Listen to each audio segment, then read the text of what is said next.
Hello and welcome to the very first episode of Nutrition Knowledge Power. This is Jeaneth, and if you are hungry and thirsty for nutrition knowledge, then you are in the right place because we will empower you to make the right nutrition choices. A lot of athletes nowadays practice carbo loading, especially yung mga sumasali sa endurance events, like Ironman or a long marathon run o kaya cycling tour. But the thing is, carbo loading is not really that simple. Hindi lang siya basta kakain ka ng mga carb food sources, o kaya ng mga carb-based meals. Carbo loading is like any other training, merong science involved for it to be properly applied. I remember back when I was still in high school and college and was still an active member of the taekwondo team. Every time we have a tournament, of course, we need to check our weight and we have to have the weigh-in. And every after weigh-in, we are encouraged by our coaches to carbo load. So the carbo loading practice actually serves three purposes. So number one, the carbo loading event was actually more of a food binge reward for us athletes for making the weight as a team. Second, of course, it's like a fellowship activity for us athletes and with the coaches. For us to build our confidence in preparation for the actual tournament day. Number three, the carbo loading strategy was supposed to give us energy during the actual tournament day. Number one and number two has served its purpose well. Syempre, masaya kami as a team together with our coaches. Kakainan kami. We binge on dishes like pasta, merong red sauce based, merong white sauce based, merong olive oil based, and together with that, syempre meron ka pang garlic bread na maraming butter, and on the side, of course, nandyan yung orange juice as a drink, na sugar-packed orange juice. But the thing is, pagdating doon sa number 3 objective natin, for the carbo loading strategy to provide energy during the tournament day itself, doon medyo catastrophic ang nangyari. The actual day of the competition, I felt very heavy, very sluggish, and parang feeling ko ang bilis kong mapagod. So, I wasn't able to perform at my best during the actual tournament day. And to make a long story short, I lost on the competition. So, in this Nutrition Knowledge Power video, or NKP for short, I will be sharing with you 3 catastrophic carbo loading practices that athletes do that jeopardizes their athletic performance. Number 1, a high-fat carb dish.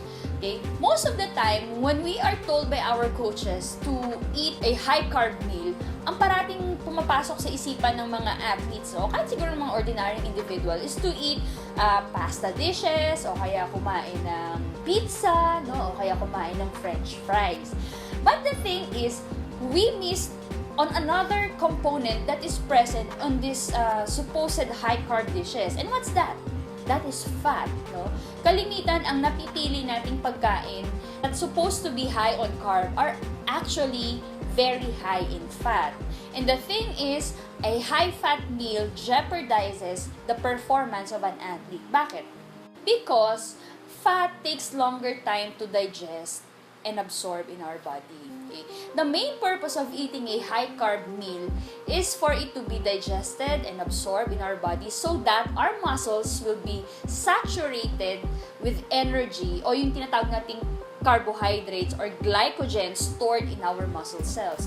Itong carbohydrates na to is supposed to be burned during high intensity exercises. And the thing is, pag dinagdagan natin siya ng maraming fat, oil sa pizza, high fat cheese na nasa pizza and sometimes sa pasta, oil-based sauce and cream-based sauce ng pasta. So these are sources of fat from the high carb meal. So these components will actually delay the digestion process and the absorption of the nutrients, which will actually make the athlete feel heavier on the day of competition.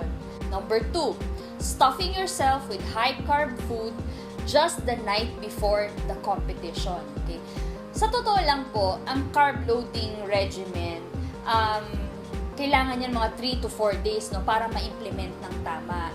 Now, if you do it just the night before, there is a very high probability na yung carbohydrates na masustore o malalagay, may tatago sa iyong mga muscle cells will also attract water, which will make you feel heavier, bibigat yung pakiramdam mo, and of course that will affect your performance, especially sanay kang gumalaw dun sa weight mo prior the carbo loading regimen, so bibigat yung pakiramdam mo. Definitely that will affect your performance. Meron drawback talaga pag sobrang dami at hindi computed, tapos hindi nakaspread out yung carbo loading strategy, kasi it should be done on a 3 to 4 day schedule, 3 to 4 day regimen siya dapat. Alam niyo ba, ngayon ko lang natutunan na ang carbo loading regimen ay wala talagang masyadong effect sa mga babaeng athlete.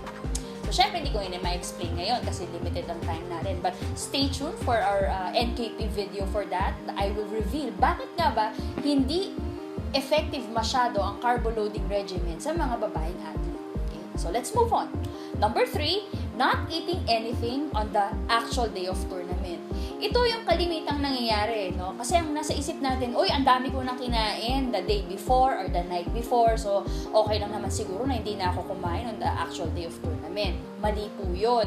The reason why we need to still eat, before the tournament is because that food will help you spare kung ano man yung energy or carbohydrates na na-store ninyo sa muscles. Remember, carbohydrates stored in the muscle tissue is very limited. It can easily be consumed, madaling maubos yan, At pag naubos yan, doon natin medyo nararamdaman yung pagbaba ng performance, yung napapagod tayo, we feel very sluggish, Pagka mababa na yung carbohydrate level natin, So, yung food na kinain natin, so for example, breakfast, kinain natin that is high in carbohydrates, will actually help us maintain that energy level, which will help you perform at your best on the tournament day itself. These are some of the big mistakes that I have encountered on my 15 years working as a sports nutritionist in our country. So marami pa yan, ang dami-dami pang issues relating to sports nutrition, especially sa endurance exercise, So, just to sum up, these are the big mistakes that we as Filipino athletes commonly do to prepare for a tournament. But we have to remember that carbo loading is just one part of the many components of a sound nutritional regimen for athletes to perform at their best. If you want to know more about proper nutrition for athletes, I'd like to invite you in our nutrition learning experience entitled Nutrition for Endurance Athletes. This is the first of our athletic nutrition series wherein we will teach you as an endurance athlete how to prepare a sound nutritional meal plan, a hydration regimen, or how to include supplements to optimize and maximize your athletic performance. To know more about our upcoming events, please visit our website at www.nutrifit.ph or follow us on social media. Also, if this is your first time here, please take a moment to subscribe to this channel for more educational videos on nutrition. Again, this is Jeaneth. Thank you and see you on our next video.